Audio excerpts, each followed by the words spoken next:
Hi, this is Jeff White, Versatile Fighting Arts and Life and Living Now for qigong and meditation. And I wanted to present this short video on some ways you can build, I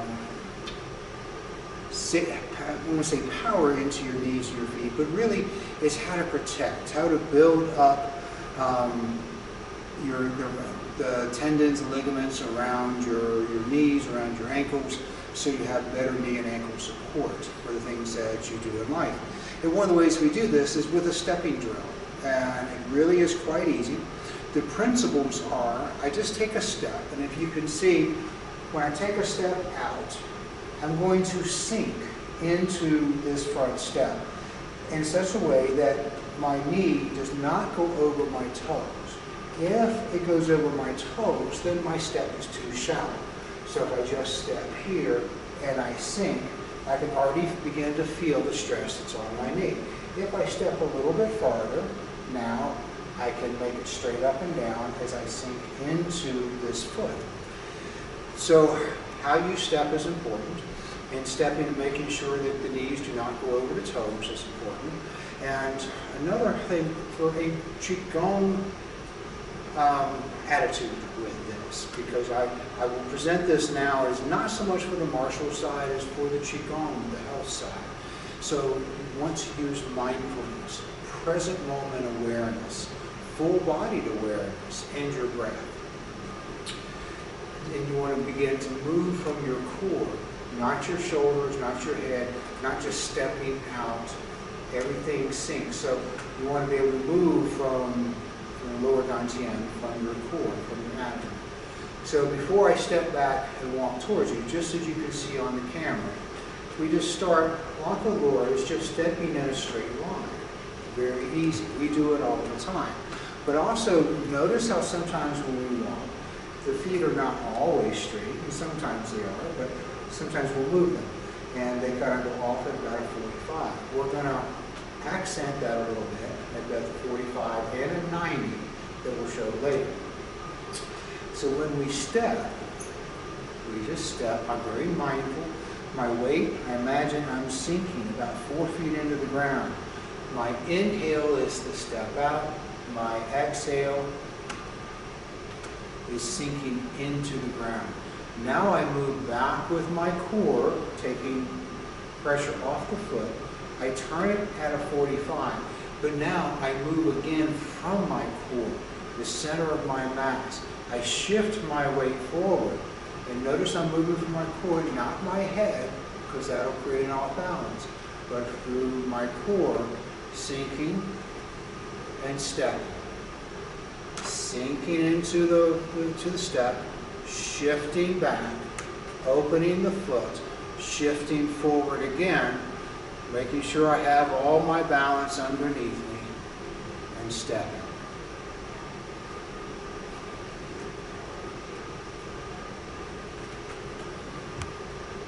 So if I stand back at the back of the room, and you can zoom in if you need to, I'm just going to say, now I am doing this from a high stance. I'll show you the difference when I come up to you. So we just step out. My knees are bent. I sink into that step. I shift my weight back. I open my foot at a 45. I move from my core, and I step. And I sink. I shift. I open the foot. I shift back. Inhale, exhale, shift, open the foot, move from your core. Now I can be a little more exaggerated to work on health. We have more hip flexors.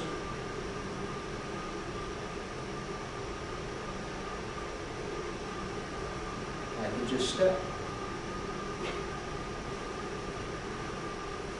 Now eventually, you don't look at your feet, then you just move.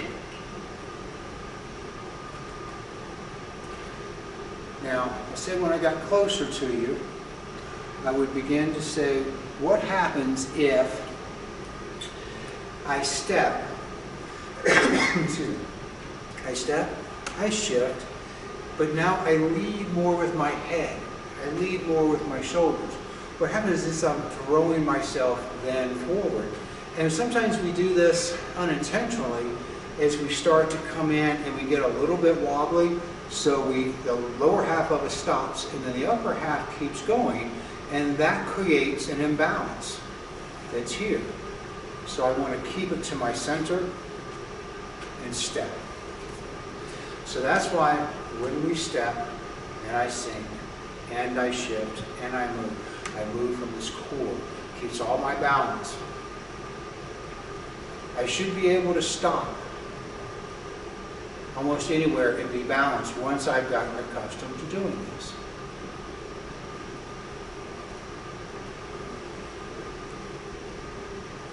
And that's Langkah Lura, excuse me. So, there are 2 levels. There's technically 3 levels that you can work this. I want to suggest you do the first 2. And for those that are truly adventurous, you can work on the 3rd as well. But this is high stance, okay? So knees are never locked out, knees are bent, but my hands kind of rest right about my thighs.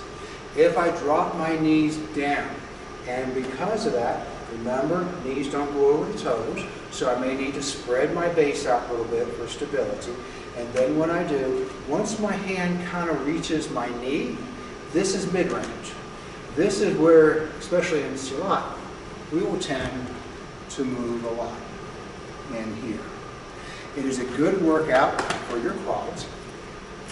Below, so high range, knees bent, hands come down, about thighs. Come down, and is at about the knee. Low range, hands down here to the floor. And we won't move there. You're welcome to that on your own. We're going to keep it to high and medium. So I did the high for you. And then we'll kind of do the medium range. So you find your target. Now I like to keep one hand down when I'm teaching this, or when I was first starting to learn this. I keep a hand down here just to remind me, don't come up. All right. So I step, I shift, 45, I move. I still keep my hand, a hand down below, I'm down here at my knee, so I'm in mid-range. I step back.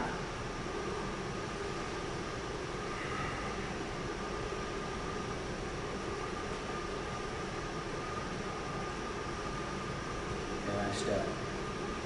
Remember, I move through my core, everything controlled. I use my breath, I use my intention. Inhale, exhale, short inhale, exhale. I can inhale here and move.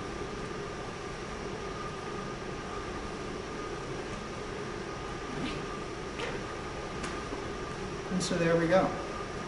So that's working the 45 at both a high and a low. And so remember the principles: 1, intention. Mindfulness, present moment, mindfulness. Use your intention, not stress, not muscle. Use your intention. Use your breath. Move slowly. Get a feeling of your whole body moving in time and space. Not thinking of, okay, how's my ankle going to act in this? There's a temptation to, especially when you first start this, and maybe your joints, the ligaments, the tendons are not as strong as they will become, so you may be a little wobbly. So when you find that, just keep going. Don't stop. Just find out. Now, one point is, if we don't bend our knees enough, as we move forward, we tend to be really wobbly because we're carrying our weight all up high. And the answer for that is sink. Bend your knees. When you do that, you engage the psoas muscles that connect from the spine into the legs. They connect lower line, low level with high level, low line with high line, and then we begin to move. So now, that's 45. We can also go deeper with a 90-degree turn. You can see with my foot, we were stepping, and doing a 45. And the 45 allows for our hips just to move straight through when I'm coming forward in a more martial application, or just moving. But then we're also going to take it and we're going to twist to a 90 degree. Now when we do that, a little bit of safety. When I do that and I move forward, this foot is going to shift back. I'm going to turn it to a 90. But notice now, this one is now pointed to this direction. This foot's turned this direction. So it's going to be an interesting issue with my knee unless, and we do, as I shift forward, that heel turns to allow me to go forward. This is still at a 90. So I'm still going to come forward, shift, 90. As I begin to move forward, get ready to move, and to shift my way forward, this heel that's in the back now orients to go straight, and I can go straight. So what that looks like, if I come back,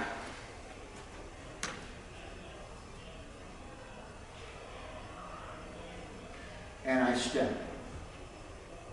All right, knee does not over the toe. I shift from my abdomen back. I open up this foot at a 90. I sink, move forward. I keep all my balance where it should be. I shift, I move forward. This rolls out, this heel comes straight.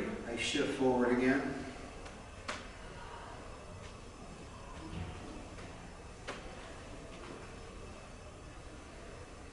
And I'm doing this from the high. You can see where my hands really at my thighs, knees are down, almost at my knee.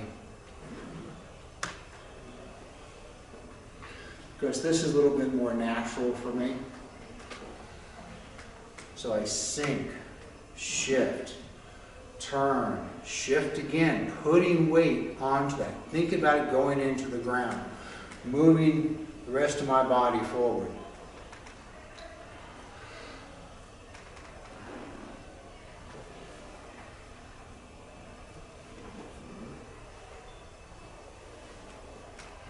So you can use this martially. We will do it because from this we have toe up kicks, toe out kicks, toe in kicks. We have sweeps, ankle locks, lots of things we pull from here. Now, remember we did high and medium on the 45. So we did high, let's do medium on the 90.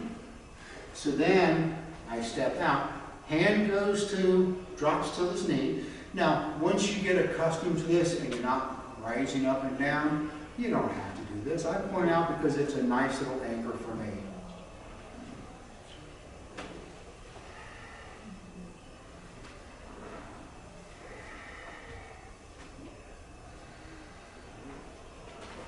Bring everything together.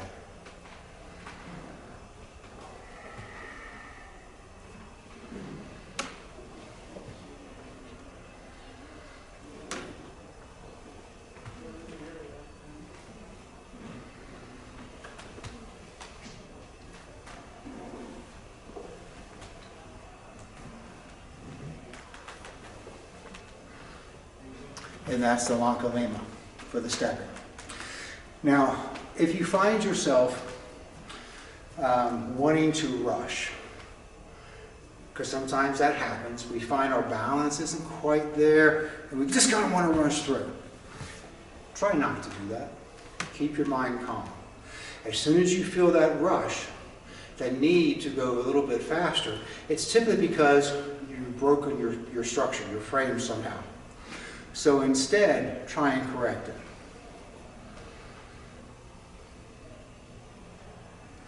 The more that you will set with weight, the more, into your knees and ankles, the more you will slowly build up greater strength in the tendons and the ligaments that will give you actually more mobility, especially in later years. But actually a lot more strength than just muscle. We're not really using muscle. You'll feel this in your quads, all right? But that's really not what we're after, all right? I'm still a big proponent of doing gym workouts. I love to, to lift weights. It's been part of my workout since my 30s. But this gives longer lasting. When we're working out, and as we get older, we find the workouts don't last as long, takes more workout. We just start losing muscle. Energy dispersion is what was in the old literature on Chinese qigong. And it just happens, especially as, well, guys and girls, when we get up over about 60 years old, body changes, chemicals in the body changes, and we start losing more muscle mass, those kind, and it's harder to keep it on. It's just a fact of life. But it doesn't necessarily need to be, but it doesn't mean you have to be weak. When we age, we tend to age from the legs first, all right? When we get sick, we're weakest in our legs first. So let's work on the legs where we can actually do long-term good and be able to start from wherever you are right now. If you have a knee issue, then you can still do this. Just don't go as low if it doesn't feel comfortable. I am not a doctor, have not played one on TV, but I'm a big proponent of you continue to work it. Just do it wisely. And when I had an issue with my knee, I still wanted to strengthen all the muscles around the knee to help protect it. Now that also meant that I dropped a lot in weight from doing the leg presses, and instead I just did more reps, really lightweight, or I would focus on doing these kinds of stepping exercises, all right? Now, I want to look at another way. That's the low line. When we've talked about doing the Langkah Lura stepping, both at a 45 and at a 90, and the key was going to be your mental presence, your intention, your breath, your whole focus on being there to make it more of a qigong move. Let's apply some of those same principles to the upper body when I'm looking at arms, okay? And one way of doing this, now there's a couple ways. When we're doing qigong, and even if I'm doing some of my more martial forms, sometimes we're going to come in with palms out. Notice that you have the rounded fashion of the arms as if I'm pushing. Here, I'm standing in Sun Swung, and I may be here with palms rotated towards me. I can step out a little bit, and as I'm pushing, and because I'm bringing the hand down and then turning the little fingers more back towards me, I begin to feel this torque coming into the arms. And that's one way. Then you just breathe. That's one way you can use to help strengthen the tendons and ligaments that are there in your arms. And just press. Now, there's a couple of versions of this. There's always a couple of versions of this. One is I just stand. I inhale. Now I'm doing the same thing I did in Sun Swung. I'm pulling up on my toes to kind of just feel the earth and to activate. There's a meridian point in the sole of the foot. Now when I'm dropping my tailbone, my chin is slightly tucked. Imagine I've got a thread pulled from the crown of my head, pulling my spine skyward. So all of those things happen, including when I'm not talking, putting the tongue on the roof of my mouth. But here I'm just pressing. Shoulders are down. Shoulders want to come up. Shoulders need to be down. So now when I press, it's as if I'm pressing through my palms out, but I don't move. And I first do it mentally. The key here is to relax, to feel in as deeply as you can, and to listen and feel into your body. For feeling that torque, maybe feeling stress. But I want to feel deeply, I'm not activating biceps. I want to feel in and then begin to try and tense from the innermost layers that I can feel. So I may relax a little bit, but keep the position on the inhale, exhale. I want to feel that and push. Mentally, I'm pushing, in this case, like say, towards the wall. And each time, there's a little bit more dynamic resistance. In other words, I began to tense, but I want to feel like I'm tensing from the innermost part of my forearms and arms that I can feel. At the same time, I want to mentally try and establish some space in the shoulder joints, in the elbows, and the wrist. You're not going to sit there and have your hand grow another 2 inches. That's not going to happen. But if you can relax, press in space, then even if it's just a fraction, it's more than what was there. And a fraction of decay or tightening or smashing can affect nerves. So if I can relax, visualize opening up some of those joints, and press. Now I can also, my inhale, pull back, exhale, sink, press. I still keep the rounded portion. If I were to drop my hands, they're still at my waist. So I'm not pushing them out so it's locked. That's a no-no. But I can go inhale, exhale.